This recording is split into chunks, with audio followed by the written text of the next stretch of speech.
কোচবিহার শহরের সহ বিভিন্ন মহকুমা গলিতে ব্যাটারি চালিত টোটো গাড়ি এবং একাধিক ছোট গাড়ি জাতীয় সড়কে চলছে। সেই গাড়িগুলো কই বাধা দিচ্ছে পুলিশ, এমনকি আটক করে রাখার অভিযোগ পুলিশের বিরুদ্ধে। এই বিষয়কে সামনে রেখে আইএনটিটিইউসির পক্ষ থেকে আজ জেলাশাসক দপ্তরের সামনে বিক্ষোভ দেখিয়ে স্মারকলিপি প্রদান করলেন জেলাশাসককে।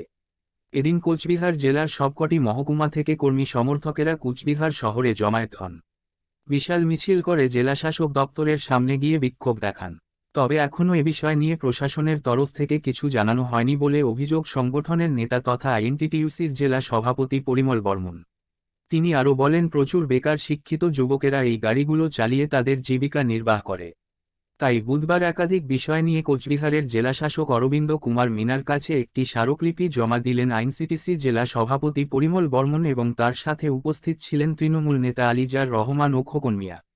এই বিষয়ে শ্রমিক নেতা তথা আইএনটিটিইউসির সভাপতি পরিমল বর্মন কি বললেন শুনুন।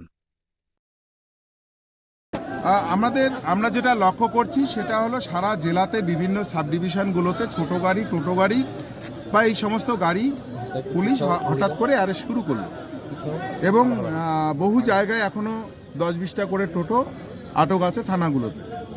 আমাদের জেলা স্তরে কোনো মিটিং এসপি সাহেব বা ডিএম সাহেব করেনি, আমরা বিষয়টা জানি না।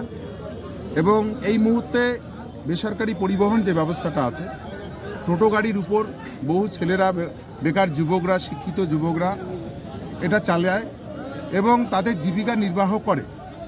আমরা যেটা লক্ষ্য করলাম, হঠাৎ করে সুপ্রিম কোর্ট বা কেন্দ্রীয় সরকারের মদত থাকতে পারে, হঠাৎ করে সাধারণ মানুষের রুটি রুজির উপর এই যে একটা হস্তক্ষেপ, এটা আমরা শ্রমিক সংগঠন থেকে কখনোই মানতে পারি না। আমরা যতক্ষণ পর্যন্ত বিকল্প ব্যবস্থা না হয় বা যতক্ষণ পর্যন্ত একটা নেগোশিয়েট না হয় বা রাস্তাগুলো ভাগ হতে পারে, টাইমিং হতে পারে, অন্যান্য যেমন একটা সিস্টেম হতে পারে, সেই সিস্টেমেটিক কিন্তু আমরা এই টোটো গাড়ি যেন চলতে পারে বা শহরে বন্দরে যাইতে পারে, হাই রোডগুলোতে যেতে পারে, এই জন্যে আমাদের আজকে আন্দোলন।